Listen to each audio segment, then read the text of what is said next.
Hello guys, welcome to Anonymous UPSC Aspirant. This video is about clearing prelims with ease. ठीक है, इस word का मतलब अभी समझने से पहले मैं आपको बता दूं कि मैंने 2021 में भी प्रीलिम्स निकाला है और 2022 में भी, और दोनों बार ईजीली.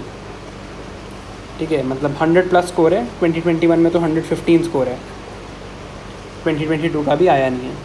बट ईज़ का मतलब क्या है? ईज़ का मतलब ये नहीं है कि मेहनत नहीं करनी. ईज़ का मतलब है कि मेहनत करो, correct effort in the right direction. This is what ease is. देखो, अब मैं आपको कुछ की प्रिंसिपल्स बताऊंगा जो मैं नहीं करता या करता हूँ for prelims. They will offend a lot of you, है ना. एंड कई लोग नेगेटिव चीज़ें लिखेंगे, कई लोग वीडियो देखना बंद कर देंगे, अनसब्सक्राइब कर देंगे. मुझे किसी से भी कोई फ़र्क नहीं पड़ता है. अगर this video can impact even 1%, एक बंदा भी समझ जाए तो माई पर्पस इज़ डन. की प्रिंसिपल्स क्या हैं? न्यूज़पेपर को टच नहीं करना प्रीलिम्स के लिए. मेंस के लिए एडिटोरियल पढ़ लो. मैं रेगुलर नहीं हूँ, मैं वो भी नहीं पढ़ पाता था. ठीक है, बट न्यूज़पेपर से just stay away from it. 6th to 10th की NCERT से stay away, don't even touch them. कोई पॉइंट नहीं है. अनलेस कुछ बिल्कुल ही समझ नहीं आ रहा तो देख लेना, नहीं तो छोड़ दो. टेस्ट सीरीज़, इनसे भी दूर रहना है. 10 to 15 कर लो ताकि थोड़ी बहुत लॉजिकल गेसिंग वगैरह आ जाए, थोड़ा टाइम मैनेजमेंट आ जाए. But other than that stay away. इन तीनों चीज़ों से दूर रहो. 90% लोग ये काम कर रहे हैं. वीडियो देखने वाले भी 90% ये काम कर रहे हैं. बुरा भी लग रहा होगा. जितनी गालियाँ लिखनी है कमेंट्स में लिखो, कोई दिक्कत नहीं है. ठीक है, चलो अब बात करते हैं प्रायोरिटीज़ की. 10% लोग रह गए हैं जो ये वीडियो देख रहे हैं. They are the same people who I am now talking to, जिनको कोई फ़र्क पड़ने वाला है from this video and it's actually going to make an impact. तो अब ध्यान से सुनो. ठीक है, पहले स्टैटिक और PYQ. स्टैटिक का बेसिक का क्या मतलब होता है, अभी पूरा प्रीलिम्स का पेपर डिस्कस करूँगा और सब्जेक्ट बाय सब्जेक्ट बताऊँगा. बेसिक का मतलब ये है भाई, एक बेसिक बुक जो सबको पता है, प्लस PYQ. ये कर लो. This is actually enough for prelims. इसके मतलब एटलीस्ट 60 क्वेश्चन इससे हो जाते हैं. अगर लगता है और करना है तो कोई एक करंट अफेयर्स कंपाइलेशन कर लो, बस एक. वो भी हर सब्जेक्ट के लिए नहीं करनी होती. किस किस के लिए करनी होती है आगे बताऊंगा. और कुछ मत करना प्लीज़. टेस्ट सीरीज़ से आंसर ऐड कर रहे हैं, 6 to 10th की NCERTs पढ़ रहे हैं, मत करो, क्योंकि इतना भी तुम्हें याद नहीं होगा लास्ट डे तक. ठीक है, you will not know this much for every subject for prelims.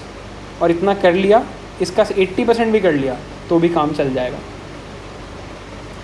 दो चीज़ें हैं. There is approach before the exam, there is approach after the exam. Before the exam की बात करते हैं. पहली चीज़ है कंसिस्टेंसी मेंटेन करना बहुत ज़रूरी है.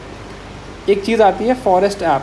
इस पर डिटेल में नहीं जा रहा हूँ, यूट्यूब पे देख लो या वैसे देख लो इसको कैसे चलाते हैं. बहुत काम की चीज़ है. It's basically a timer on your phone.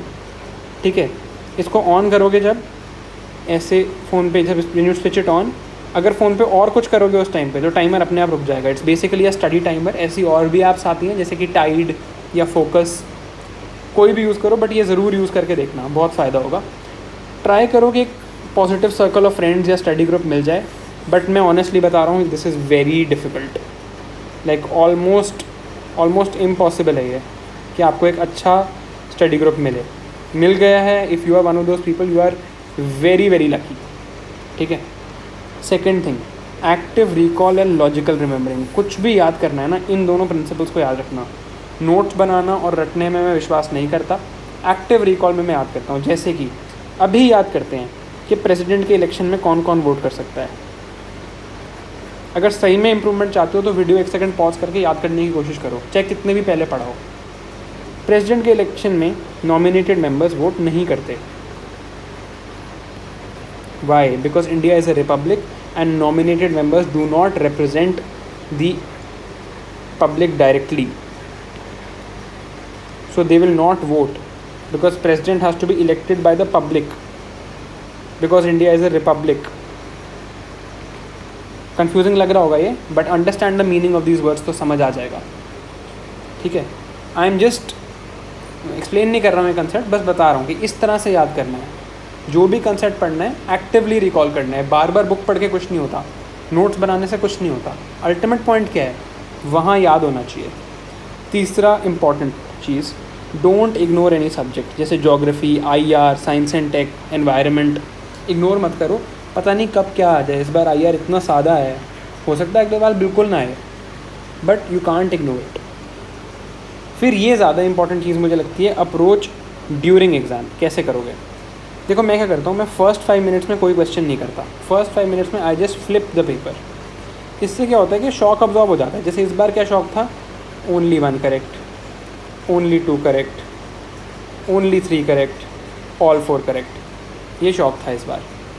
देखेंगे अभी पेपर में। इस शॉक को मैंने अब्जॉर्ब कर लिया 5 मिनट में, देख लिया कि हाँ यार ऐसे कुछ क्वेश्चन है, और पहले ही डिसाइड कर लिया कि अनलेस बिल्कुल श्योर नहीं होगा ना तब तक अटेम्प्ट नहीं करूँगा। देखो कोई टेस्ट सीरीज़ ने इस तरह के क्वेश्चन नहीं दिए थे, और अगले साल हर टेस्ट सीरीज़ इस तरह के क्वेश्चन देगी। दैट मीन्स टेस्ट सीरीज़ का बहुत लिमिटेड रोल है ना। दूसरा है you have to stay calm. ये सबसे मुश्किल काम है। सबसे आसान है कहना कि भाई काम रहो, टेंशन मत लो, कोई दिक्कत नहीं है, बट देखो यार करना तो पड़ेगा, वहाँ की डिलीवरी मैटर करती है। तीसरा, don't go with a pre conceived notion. Pre conceived notion क्या होता है कि मुझे तो 90 अटैम्प्ट करने हैं, मुझे तो 85 अटैम्प्ट करने हैं। मत जाओ इसके साथ, मेरिट पे खेलो। अगर डिफ़िकल्ट आ रहा है ना पेपर तो सबके लिए trust your preparation. If it's difficult for you, it's difficult for everyone. And last point, don't start with question 1। जैसे मैं हमेशा सोचता हूँ कि मैं पॉलिटी से स्टार्ट करूँगा, तो पहले 2-3 मिनट या 5 मिनट पेपर को फ्लिप करने के बाद मैं जहाँ पॉलिटी स्टार्ट है वहाँ से स्टार्ट करता हूँ। अब हम पेपर देखते हैं 2022 का। इसमें मैं आपको ये भी बताऊँगा कि कौन कौन से क्वेश्चन छोड़ने होते हैं, कौन कौन से करने होते हैं। यहाँ से स्टार्ट है क्वेश्चन 1, बट मैंने तो यहाँ से स्टार्ट करना नहीं था। मैंने ढूंढा यार पॉलिटी का क्वेश्चन कहाँ है, पॉलिटी का क्वेश्चन कहाँ है। मुझे यहाँ पे पहला क्वेश्चन 13 दिखा। एक्चुअली पॉलिटी 11 से स्टार्ट है, बट जब मैं एक्चुअल एग्ज़ाम की बात बता रहा हूँ मुझे क्वेश्चन 13 दिखा था। पॉलिटी यहाँ से स्टार्ट है, सिंपल है, लक्ष्मीकांत करनी है, सबको पता है। इसके अलावा करने हैं PYQ। कहीं से कोचिंग लिया तो कोचिंग के नोट्स, जैसे मैंने विजन से ली थी, ठीक ठाक थी। आशीष सर पढ़ाते थे, ही वॉज डिसेंट।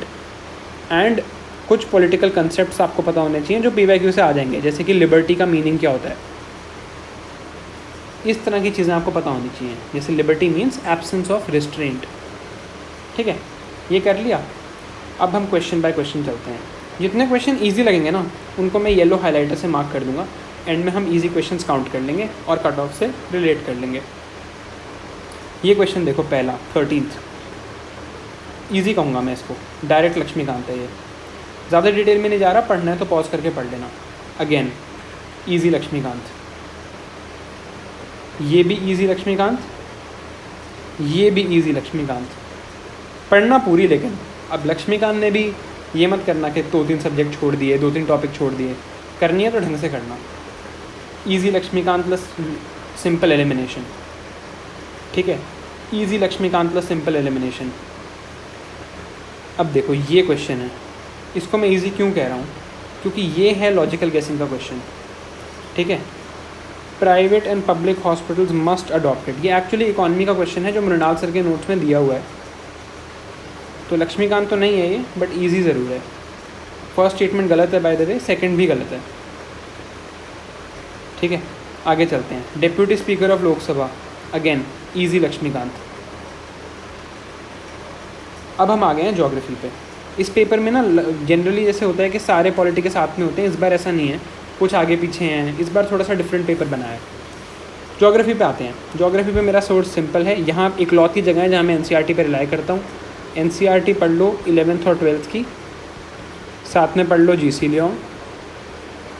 मेरे को पहले पता नहीं था, बट मैंने अब देखा है कि एक PMFIS का कंपाइलेशन जो है वो एक्चुअली काफ़ी अच्छा है।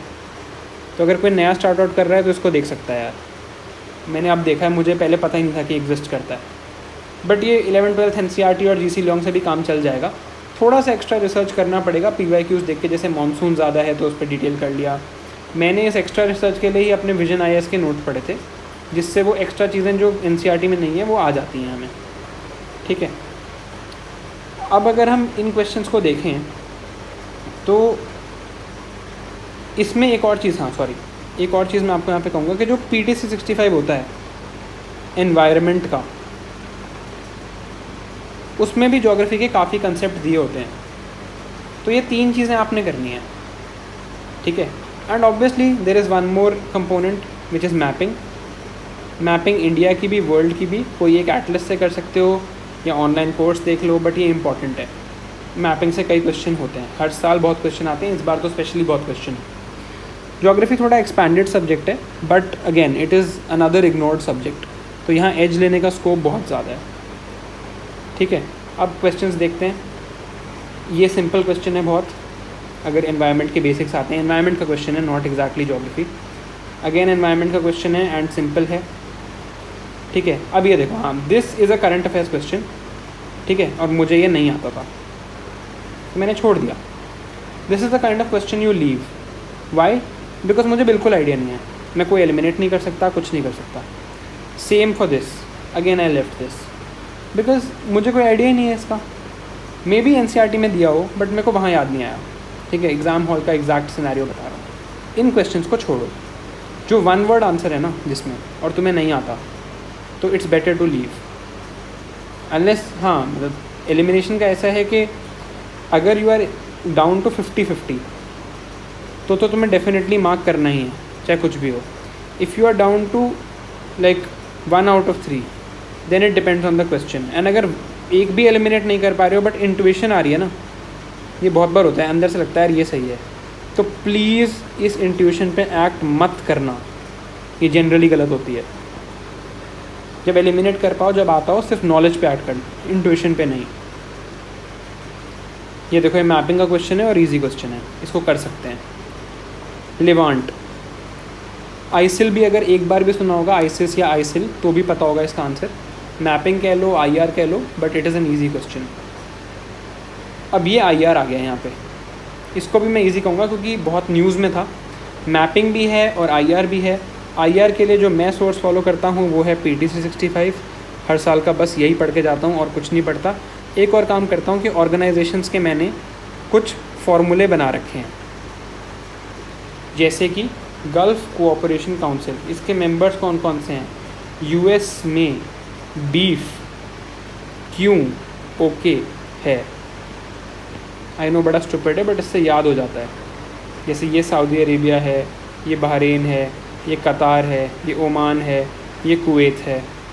ठीक है, तो ऐसे यू कैन रिमेंबर दिस। ये UAE है, दे आर 6 मेंबर्स। तो ऐसे बना लो फॉर्मूले ताकि तुम इंटरनेशनल ऑर्गेनाइजेशन जैसे कि GCC, G20, सार्क, बीमस्टेक, ये सब याद कर सको। ये सब याद कर लो और PT 65 कर लो, बहुत सारा IR का काम हो जाएगा। Okay, moving on. ठीक है, ये क्वेश्चन अगर आप देखो, this is an easy elimination question. हम इसे एलिमिनेट करके आराम से कर सकते हैं क्योंकि इसमें बस यही स्टेटमेंट एलिमिनेट करनी थी, तो ये क्वेश्चन हो जाता। क्योंकि देखो, यहाँ भी 3 है, यहाँ भी 3 है और यहाँ भी 3 है। तो ये जो ड्रामा चल रहा है ना इस बार, एलिमिनेशन हैज़ बिन एलिमिनेटेड, ऐसी कोरी बकवास से काइंडली दूर रहें, है ना। क्योंकि देखो ऐसा नहीं होता। मल्टीपल चॉइस वाले जो ऑप्शन होते हैं ना ऐसे, वो ज़्यादा इजी होते हैं। वन वर्ड में आप कुछ नहीं कर सकते। इनमें अगर एक भी आता हो ना कई बार, तो यहाँ एलिमिनेशन चल जाती है। ये देखो, डायरेक्ट बेसिक ज्योग्राफी का क्वेश्चन ये। हाँ, अब ये है वेटलैंड्स। ठीक है, इसको मैं इजी तो नहीं कहूँगा बट मैं कर पाया था पेपर में। चलो इसको इजी नहीं कहते, बट मैं आपको जब एनवायरनमेंट पे बात करेंगे ना तो इसके बारे में डिटेल में बताऊँगा। ये स्टार्ट हो गया आपका साइंस एंड टेक एक्चुअली। ठीक है, यहाँ से साइंस एंड टेक पे एक डिटेल्ड वीडियो है। साइंस एंड टेक के क्वेश्चंस को स्किप कर रहा हूँ, आप वीडियो देख सकते हो, उससे आपको सारा समझ आ जाएगा। इजी बता देता हूँ, ये भी इजी है, ये भी इजी है।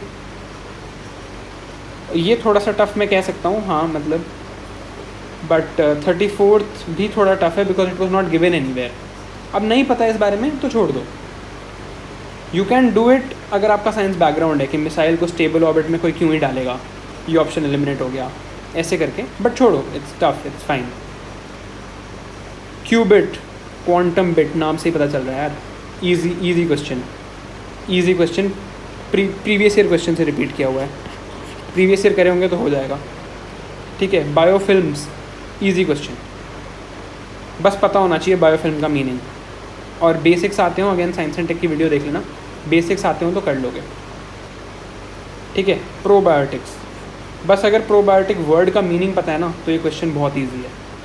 And this is also a PYQ, slightly older PYQ है ये, बट मतलब ठीक है, डूएबल है। एंड मतलब देखो अब ये तुम्हें पता, अगर ये you know that this is wrong, it is easily doable, ठीक है। कोविड-19 के वैक्सीन इस बार मेंस में भी पूछ लिया, एक्सपेक्टेड भी था, इजी कहूँगा मैं। PT65 पढ़ने वालों को भी आता है, या बेसिक्स वालों को तो आता ही है, ठीक है। Solar storm, again easy question, कैसे होगा यार सोलर स्टॉर्म से tsunami? How will a solar storm cause tsunami? अब देखो, लग तो रहा है ये 7 ऑप्शन का इतना बड़ा क्वेश्चन, मुझे बस ये पता है सोलर स्टॉर्म से सुनामी नहीं हो सकती, सोलर फ्लेयर से सुनामी नहीं हो सकती, सुनामी के लिए अर्थक्वेक चाहिए, ठीक है। अब देखो, second option, second option, second option, elimination has been eliminated. ये वर्ड्स मतलब इस बार इतने सुनने को मिले हैं ना, हंस रहा था मैं लिटरली, ठीक है। ये देख रहे हो तुम, डायरेक्ट हो रहा है एलिमिनेशन से, बस ये पता होना चाहिए कि सुनामी के लिए अर्थक्वेक होना ज़रूरी है। हाँ, अब आते हैं थोड़े से इंपॉर्टेंट एस्पेक्ट पे कि एनवायरनमेंट कैसे कवर करना है। देखो, एनवायरनमेंट के ना कुछ बेसिक 5 एरियाज़ हैं, तो बेसिक कुछ प्रिंसिपल्स होते हैं, जैसे कि व्हाट इज़ इकोटोन, ठीक है, व्हाट इज़ इकोलॉजिकल नीश, इस तरह की जो चीज़ें हैं ना, वो शंकर आईएएस के इनिशियल चैप्टर से कर सकते हो। फिर एक एस्पेक्ट है क्लाइमेट चेंज का। क्लाइमेट चेंज का जो एस्पेक्ट है उसमें ग्लोबल क्लाइमेट चेंज नेगोशिएशंस, ये सब आपने डिस्कस करना है, ठीक है। ये PT65 से इसका करंट कवर हो जाएगा और शंकर से इसका बेसिक कवर हो जाएगा, ठीक है। और इसमें जैसे पोल्यूटेंट्स भी इंक्लूडेड है, सिमिलर अप्रोच यूज़ कर सकते हो इसके लिए। फिर आते हैं बायोडाइवर्सिटी। अब देखो, ये है one of the toughest parts. Tough part है तो मेहनत भी लगेगी। मैं दिखा देता हूँ मैंने कैसे किया था। आई डोंट थिंक बहुत सारे लोग वैसे कर पाएंगे, बट इसका रिवॉर्ड बहुत है। देखो, ये मेरी एनवायरनमेंट की स्टार्टिंग की नोटबुक है। ये पागलपन देख रहे हो तुम, ये मेरा एफर्ट है फॉर एनवायरनमेंट। इस मैप पे इंडिया के सारे रिवर्स, उनकी सारी ट्रिब्यूटरीज, प्लस इंडिया के सारे नेशनल पार्क हैं, 104 के 104 इसी मैप पे हैं। दिखाता हूँ डिटेल में, ये देखो, दिख रहा है, बंदीपुर, मुदुमलाई, साइलेंट वैली, मुखूर्ती। जो ऑरेंज से लिखे हैं वो या तो वेटलैंड हैं, बर्ड सेंचुरीज़ हैं या टाइगर रिजर्व्स हैं। जो ब्लू से लिखी हैं वो रिवर्स हैं, और जो पर्पल से लिखे हैं वो नेशनल पार्क्स हैं। बहुत मेहनत लगी है इसमें आपको बनाने में, बट इससे ऐसी चीज़ें समझ आती हैं, जैसे कि Godavari flows through the Papikonda national park. North east में दिखाता हूँ, Manas rivers goes through Manas national park, Brahmaputra goes through Kaziranga. यहाँ देखो, आसाम के नेशनल पार्क्स के लिए एक फार्मूला भी होता है, मॉन्क, DPS, और R लगा दो स्टार्टिंग में।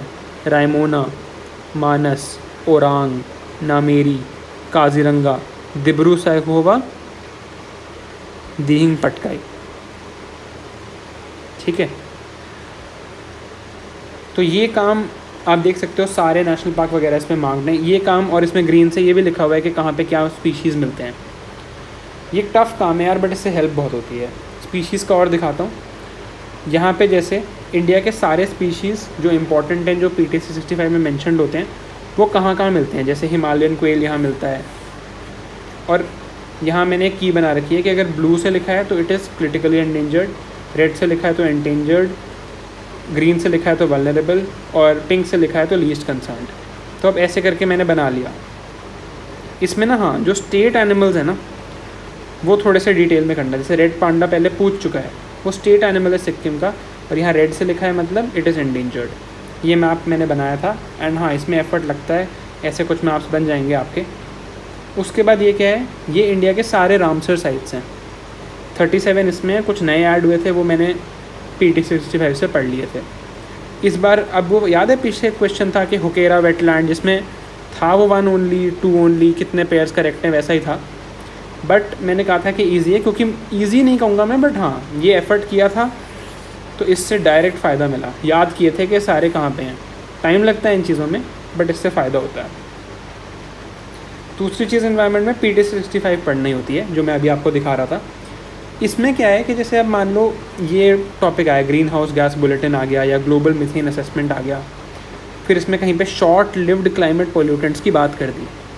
अब मुझे कंसेप्ट नहीं पता था डिटेल में, है ना, तो ये नहीं कि बस देख लिया यहाँ पे शॉर्ट लिव्ड क्लाइमेट पोल्यूटेंट्स लिखा है और बात ख़त्म, फिर खुद से पढ़ा कि शॉर्ट लिव्ड क्लाइमेट पोल्यूटेंट्स में क्या क्या होता है, कौन से 4 टाइप्स हैं उसके, ठीक है, क्यों कौन से ज़्यादा टाइम स्टे करते हैं, कौन से कम टाइम स्टे करते हैं। और देखो फ़ायदा हो जाता है, यहाँ पे ट्रोपोस्फेरिक ओजोन पड़ा था, इस साल मेंस में आ गया फोटोकेमिकल स्मॉग, सिमिलर सा ही कंसेप्ट है, ठीक है। फिर थोड़ा मीथेन बजट जो लास्ट ईयर की PT 65 में था, या कहीं आपको मिल गया, या आपने वर्ड पढ़ लिया तो आपने इंटरनेट से देख लिया, इस तरह की चीज़ें ना ऐड करनी पड़ेंगी अपने PT 65 डॉक्यूमेंट के अंदर। N2O बजट कैसे चलता है, फिर ग्लोबल मीथेन असेसमेंट था तो उसका कंटिन्यूएशन है अब, ठीक है। फिर ये इंटरनेशनल कन्वेंशंस आई तो यहाँ पे पढ़ा, जैसे यहाँ पे लिखा है ना कि इस article 6.2, 6.4, 6.8 this is replacing Kyoto के मैकेनिज़म्स, तो यहाँ ऐड करो कि क्योटो में जॉइंट इम्प्लीमेंटेशन होता था, क्लीन डेवलपमेंट मैकेनिज्म था, कार्बन ट्रेडिंग थी, कैसे होता था और अब क्या नया तरीका है। तो थोड़ा डिटेल में, ऐसे नहीं बस ऊपर ऊपर से, ठीक है, यही समझाना चाह रहा था। तो बायोडाइवर्सिटी देख लिया, क्लाइमेट चेंज देख लिया, बेसिक देख लिया, ये 3 देख लिए।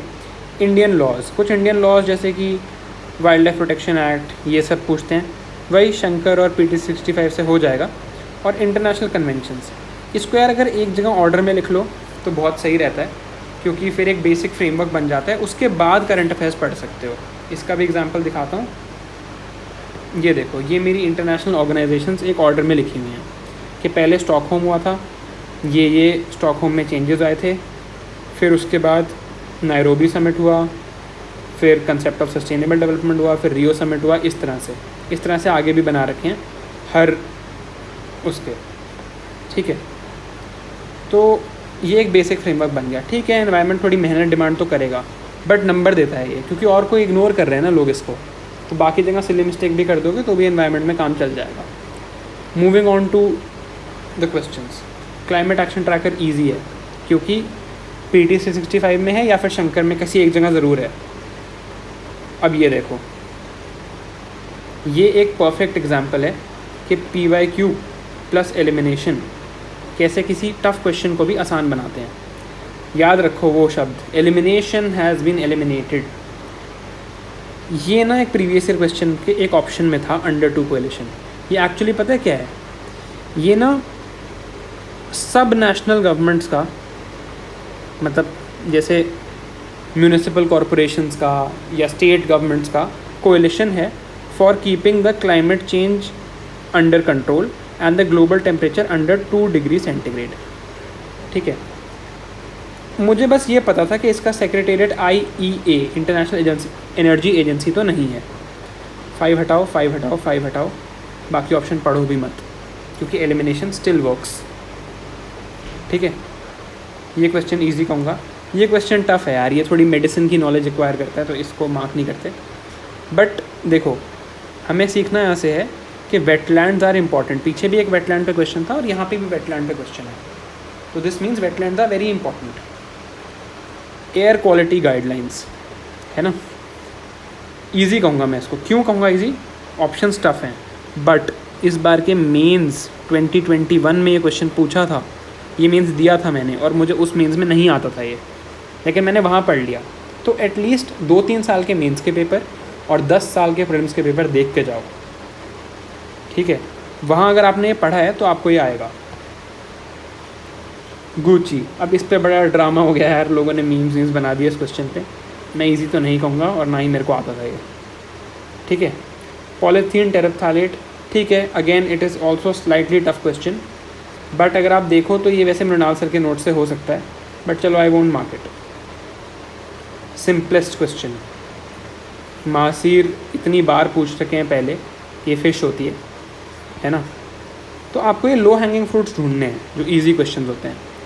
नाइट्रोजन फिक्सिंग प्लांट्स शंकर के बेसिक से कर सकते हो, बट अगेन ठीक है, स्लाइटली टफ, तो इसको भी रहने देते हैं। बायोरॉक टेक्नोलॉजी, मियावाकी मेथड, दोनों में इजी कहूँगा। बायोरॉक टेक्नोलॉजी दिखा देता हूँ। विजन IAS के जो नोट्स आते हैं, ऐसे रिविजन नोट्स, सबको पता है कि कोरल और मैंग्रोव ये सबसे इम्पॉर्टेंट चीज़ें हैं। तो कोरल्स के लिए बायोरेक्ट टेक्नोलॉजी उनके नोट्स में ही मैंशनड है, ठीक है। और ये मियावाकी मेथड जब 2013 के मेंस में एक PYQ पूछा था, अर्बन हीट आइलैंड, उसका सोल्यूशन है ये Miyawaki method of urban forestry, और ये मृणाल सर के नोट्स में भी है। अगर देखना चाहते हो बायोरॉक तो I can just show it to you. नहीं यार, इसमें नहीं है, कोई नहीं, बट है डेफिनेटली विजन के नोट्स में। आई डोंट नो मैंने वो नोट्स अभी कहाँ रख रखे हैं, बट वहाँ पे दिया हुआ है ये। और वो नोट्स ना 2020 के वैल्यू एडिशन मटेरियल में है, तो ये कोई करंट अफेयर्स का क्वेश्चन नहीं है। इन दोनों को भी मैं ईजी बोलूँगा। हाँ, नेक्स्ट आ जाते हैं भाई एंशिएंट मेडिवल पे। ये भी एक बहुत मेजर दुख देने वाला सब्जेक्ट है। इसमें दो चीज़ें याद रखनी है। एक तो प्रायोरिटाइज से क्या अर्थ है? प्रायोरिटाइज का अर्थ है कि देखो ये सब्जेक्ट ख़त्म नहीं हो सकता, ठीक है, you will never be able to finish it. तो क्या करना है? You need to take certain things जो ज़्यादा इंपॉर्टेंट हैं उनको डिटेल में करना है, बाकी में ऊपर से कर लो या एक बेसिक बुक कर लो। जैसे कि मैं क्या करता था, ओल्ड NCERT पढ़ ली, ठीक है, अब इसके बाद तो नोट्स बना लो, मेरे में इतनी हिम्मत नहीं है, तो मैं फिर लूसेंट उसके बाद पढ़ लेता था। लूसेंट बेसिकली ना ओल्ड NCERT के ही नोट्स हैं। जैसे कि ये देखो, ये लूसेंट का ये एक पेज है विजयनगर एम्पायर का, ये वर्ड पढ़ो यहाँ पे, फनम। विजयनगर के गोल्ड कॉइन्स होते थे, यहाँ पे फनम है। 3 जगह पे फोकस करना है, विजयनगर, भक्ति सूफी, बुद्धिज़्म, जैनिज़्म। अगर लूसेंट पढ़ते हो तो भाई वो फिर वर्ड बाय वर्ड रटनी पड़ेगी, 10-12 बार पढ़नी पड़ेगी, ठीक है। तुम्हें लग रहा होगा ऐसे एक लाइन दी हुई है, लूसेंट से क्वेश्चंस आते हैं, बट फिर बहुत ज़्यादा रटना पड़ेगा।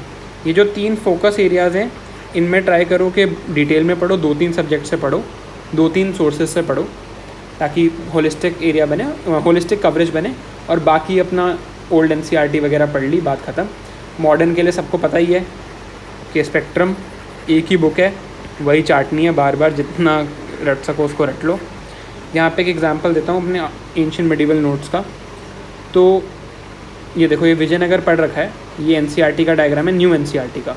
तो ओल्ड NCERT से भी पढ़ा विजयनगर और न्यू से भी पढ़ा, फिर उसके कुछ नोट्स बना लिए ऐसे, या उसमें लिख लिया कि क्या क्या था विजयनगर एम्पायर में, ठीक है। तो ये आप थोड़ा सा ध्यान रखना। इन क्वेश्चन विजयनगर, भक्ति सूफी और बुद्धिज़्म, जैनिज़्म पे वो बहुत ज़्यादा क्वेश्चंस पूछते हैं, तो उसको हमें अच्छे से करना है, ठीक है। चलो आगे चलते हैं। Very simple question, direct spectrum, यही वही फनम। इजी कह रहा हूँ क्योंकि मतलब ओके मे बी मेरे लिए ईजी है क्योंकि मैंने वहाँ से पढ़ा था, बट एटलीस्ट सॉल्वेबल कहूँगा मैं इसको। Direct spectrum so easy, direct spectrum so easy. नहीं आता था यार ये क्वेश्चन वाला मुझे मतलब ठीक है, टफ़ है ये, इसको छोड़ देते हैं। अब देखो, पेपर जो सॉल्व करने की अप्रोच थी, जब मैंने पहले 5 मिनट में ऐसे क्वेश्चन देखे ना, तो मैंने ये डिसाइड कर लिया यार कि जब तक बिल्कुल श्योर नहीं होगा ना, तब तक मैं इनको अटैम्प्ट ही नहीं करूँगा, बिकॉज में बहुत चांसेस हैं गलत होने के।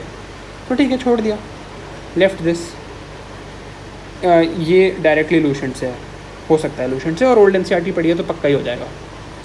Again this word I had not heard, पता नहीं है भी किसी, हो सकता है किसी बुक में हो, बट मुझे वहाँ याद नहीं आया, तो इसको हटा देते हैं। ये भी विजयनगर एम्पायर का क्वेश्चन है एंड हो सकता है ओल्ड NCERT से, तो ये भी मैं ईजी कहूँगा। इसका तो कोचिंग इंस्टीट्यूट भी आंसर नहीं बता पा रहे अभी तक, तो इसको हटा देते हैं। अब फिर से इकॉनमी आ गया, तो इकॉनमी शुरू में भी था, तो इकॉनमी का यहाँ पे बता देता हूँ कि मैं इकॉनमी के लिए क्या करता हूँ। इकॉनमी के लिए सिंपल मैं एक ही चीज़ करता हूँ, मृणाल सर के नोट्स, और उनकी साथ में अपडेट्स आती हैं। आई नो 1000 पेज के हैं, आई नो बहुत बड़े हैं, बट यार क्वेश्चंस आते हैं उनसे, है ना। और अब मैंने पढ़ लिया है, ठीक है, उसमें फालतू चीज़ें हैं, पुरानी गवर्नमेंट स्कीम्स इग्नोर कर दो, तो वो ना एक्चुअली 400 पेजेस के बन जाएंगे, बट वो काम के हैं, उनको प्लीज़ मतलब यूज़ कर सकते हो, है ना। अब ये वापस इकॉनमी, ईजी क्वेश्चन, ये थोड़ा सा टफ़ कहूँगा मैं, वैसे ये ह्यूमन ज्योग्राफी की NCERT से हो सकता है, बट अगेन इस वजह से टफ़ है ये। डायरेक्ट मृणाल नोट से हो सकता है, बस ये लाइन पता होनी चाहिए कि ये सेबी है, और देखो 3 जगह 1 है, because elimination has not been eliminated, है ना। बैंक बोर्ड ब्यूरो 2019 में प्रीवियस ईयर क्वेश्चन है, इसलिए ईजी कहूँगा। कन्वर्टेबल बॉन्ड्स मृणाल सर के नोट से ईजिली हो सकता है। AIIB MTCR ये भी ईजिली आप कर सकते हो, IR का क्वेश्चन है। मृणाल सर के नोट्स में पिलर 3B में ये चीज़ दी हुई है, वहाँ से भी ये हो सकता है।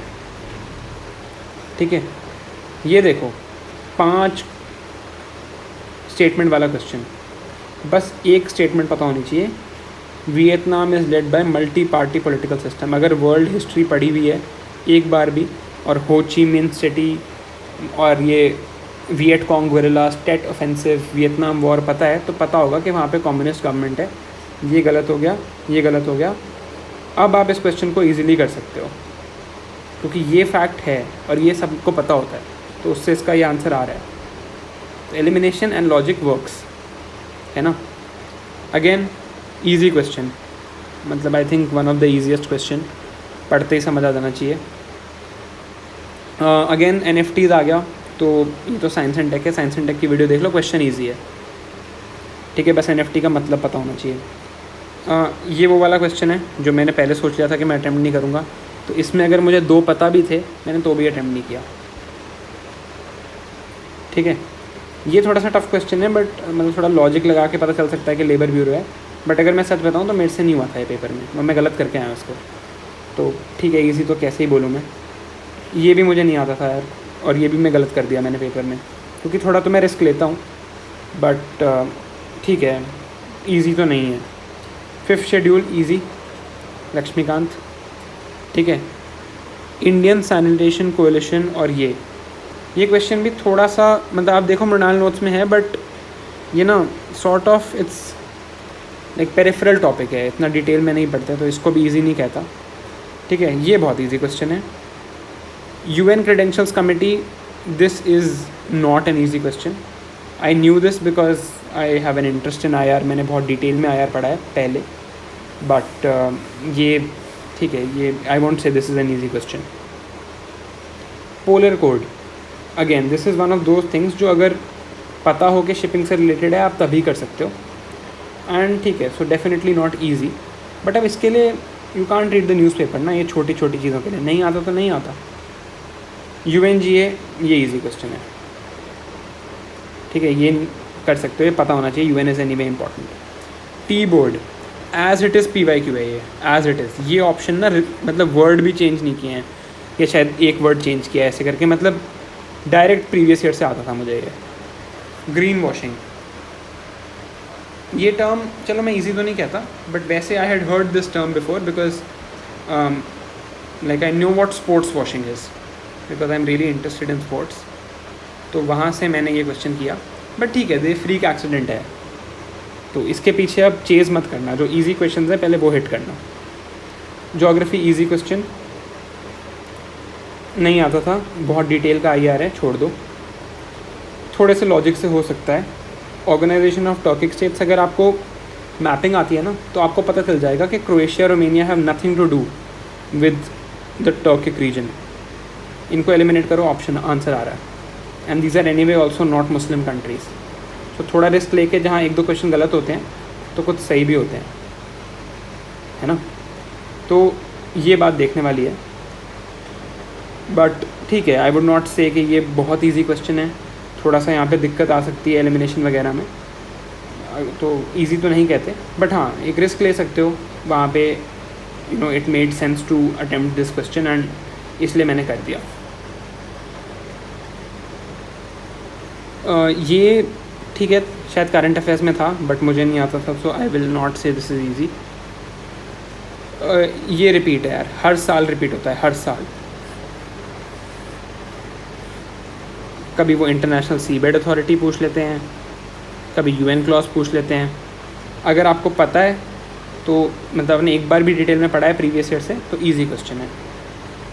सेंकाकू आइलैंड्स, बेसिक IR, ठीक है, बिल्कुल बेसिक चीज़ है, ये सबको पता होता है ये क्या है। ठीक है, अब ये है टफ़ क्वेश्चन, देखो ये वैसे भी टफ़ है और ऐसे भी टफ़ है, तो छोड़ दो, जस्ट लीव। नेक्स्ट आते हैं इस पे। Again I knew this question, but मैं इसको टफ़ ही कहूँगा क्योंकि ये इस फॉर्मेट की वजह से पहले डिसाइड कर लिया था मोस्टली छोड़ने, ये डायरेक्टली एग्जैक्टली पता था, तो ये वाला this is I think the only question that I attempted like this, and एक वो होकेरा वेटलैंड वाला। बट ठीक है, आता था तो आता था, नहीं तो छोड़ दो, कोई दिक्कत नहीं है, ठीक है। ये कर सकते हो आप शंकर से एंड इस लाइन से भी, अगर आपको वाइल्ड लाइफ प्रोटेक्शन एक्ट पढ़ी है आपने तो। ये टफ क्वेश्चन है थोड़ा सा, इसके लिए बायो की अंडरस्टैंडिंग चाहिए, तो इसको भी छोड़ देते हैं। अगेन सेम प्रॉब्लम, तो छोड़ो इसको, सेम प्रॉब्लम, छोड़ो इसको। ऑल्दो ये PYQ है, ये they have asked these same dynasties in a same question before, but ठीक है, ऑप्शंस की वजह से छोड़ देते हैं। संगम लिटरेचर 2013 मेंस में पूछा, ठीक है। बस 2013 मेंस का जो क्वेश्चन है ना, बस वो क्वेश्चन पढ़ लो, उसी से इसका आंसर निकल जाता है, ठीक है। अब आते हैं, ये टफ क्वेश्चन है। लॉजिक लगा सकते हो कि अकबर ने किया होगा, थोड़ा बी पॉपुलिस्ट ट्रिक होती है एक, बट छोड़ो। ये एक बढ़िया क्वेश्चन लगा यार मेरे को, ये वाला। करंट अफेयर्स तो उन्होंने यहीं दे दिया और फिर तुमसे बेसिक्स पूछ लिया ताकि जो लोग न्यूज़पेपर पढ़ते हैं उनका गलत हो जाए। इसमें आपको अगर पता है अद्वैतवाद और विशिष्ट अद्वैतवाद ये सब क्या होता है, तो आप ये क्वेश्चन कर सकते हो। मैं इजी इसलिए कह रहा हूँ क्योंकि इंडियन फिलॉसफी पे बहुत ज़्यादा क्वेश्चन आते हैं, जैसे बुद्धिज़्म जैनिज़्म पे आते हैं, तो आइडली ये पढ़ना चाहिए हमें, ठीक है। सोमनाथ टेम्पल, ठीक है, मुझे नहीं आता था, मैं इसको, बट ये करा जा सकता है अगर थोड़ा सा ढंग से पढ़ाओ, बट चलो इसको हटा देते हैं। अगेन देखो, they have given the current affairs here only and they have asked the basics. ये यहाँ पे 1 2 3 और 4, चारों साइंस एंड टेक के चारों इजी क्वेश्चन हैं। अगर साइंस एंड टेक से कोई डाउट है तो जो ओरिजिनल वीडियो है साइंस एंड टेक की, इसी चैनल पे वो देख लेना। वापस आते हैं क्वेश्चन 1 पे। अब हम यहाँ आए इकॉनमी पे, जो लास्ट पार्ट है। जैसे बताया था कि मृणाल सर के नोट्स और विन 22 जो उनके करंट अफेयर्स साथ में इंटीग्रेट होते हैं वो कर लेता हूँ। ये मृणाल सर के नोट्स है, ये मृणाल सर के नोट्स है, ठीक है।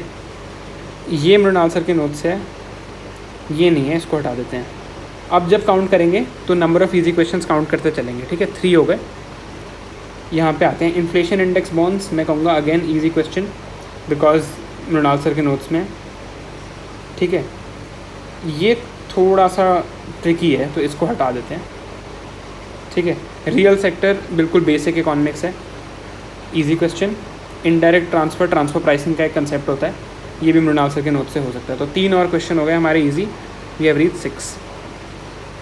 लास्ट 4 क्वेश्चन रह गए, ठीक है। Basic economics easy question, slightly tough करा जा सकता है, बट चलो एनीवे उसको इजी माना था तो एक को रहने देते हैं। ये देखो अगेन एलिमिनेशन का बेस्ड क्वेश्चन है। क्यों? क्योंकि अगर आपको बस ये स्टेटमेंट पता है तो आप इसको हटा सकते हो, क्योंकि ये कंटेम्प्ट ऑफ कोर्ट्स एक्ट में डिफाइंड है, civil and criminal contempt, not in the constitution of India. तो अब 1 और 2 तो फ़र्क ही नहीं पड़ता, सिर्फ 4 देखना है। एंड ये बात सही है क्योंकि कंटेम्प्ट ऑफ कोर्ट एक्ट बनी है। देखो even you can make logic here कि अगर contempt of court act pass हुई है तो it must have been passed by parliament ना। तो ये स्टेटमेंट 1 अगर सही है and through the options we have found out कि 1 और 2 तो सही है, ओनली 4 पे डाउट है। तो अगर 1 सही है 4 हैज़ टू बी करेक्ट। तो ये ईजी क्वेश्चन है। बस ये पता होना था कि कॉन्स्टिट्यूशन में कंटेम्प्ट की क्लासिफिकेशन नहीं है, जस्ट मेंशन है in article 129 and 215 for high courts, ठीक है। ये भी इजी क्वेश्चन है। इजी तो चलो नहीं कह सकते, ठीक है, थोड़ा सा टफ है तो इसको हटा देते हैं। वी हैड रीच 6 सो फार, तो हम 8 पे आ गए। अब यहाँ देखते हैं 1 चारों ही ईजी हैं तो 12, 4 और ईजी हैं तो 16, 1 2 3 4 5 ईजी हैं तो वी हैव रीच 21, 4 ईजी हैं सो 25, 3 ईजी हैं सो 28, 3 ईजी हैं सो 31, 3 ईजी हैं सो 34, कलर चेंज कर लेते हैं, 3 ईजी हैं तो 37, 4 ईजी हैं तो 41, 2 ईजी हैं तो 43, यहाँ पे 4 इजी हैं तो 47, 50 पे पहुँच गए हम, और यहाँ पे 2 इजी और हैं तो 52, देन 2 इजी और हैं तो 54, फिर 2 इजी और हैं तो 56, 2 इजी और हैं तो 58, 2 इजी और हैं तो 60 एंड चारों इजी हैं तो 64। अब आते हैं लास्ट बात पे, कितने इजी क्वेश्चन है भाई? 64, सॉरी बहुत गंदी हैंड राइटिंग है, 64।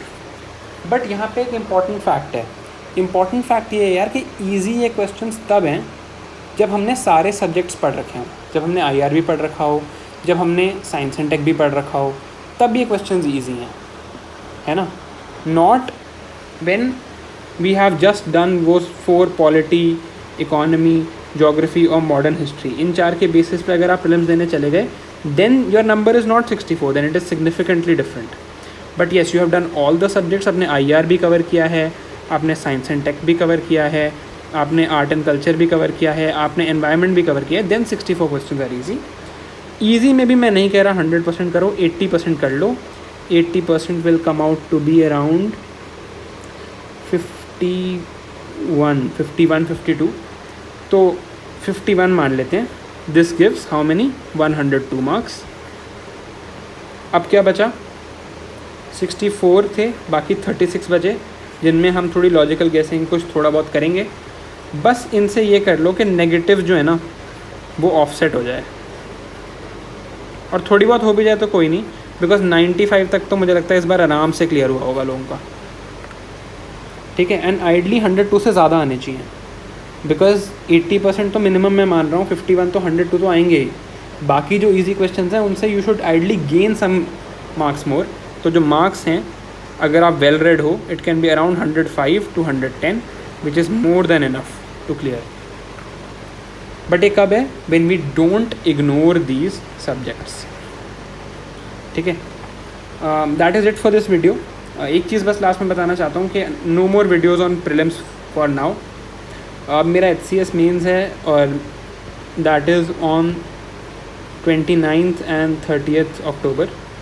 तो एक तो I will be slightly less available, अब मैं थोड़ा like relaxed enough, and I think I get back to like focusing on HCS in detail. And दूसरी चीज़ ये है कि जो मेन से रिलेटेड कुछ वीडियोस अगर बनाने का टाइम मिला तो ज़रूर बनाऊंगा ऑन लाइक आंसर राइटिंग, और इस बार का मेंस 2022 का एक्सपीरियंस कैसा था, and I will try to make one on anthropology. Thanks for sticking around, see you in the next one.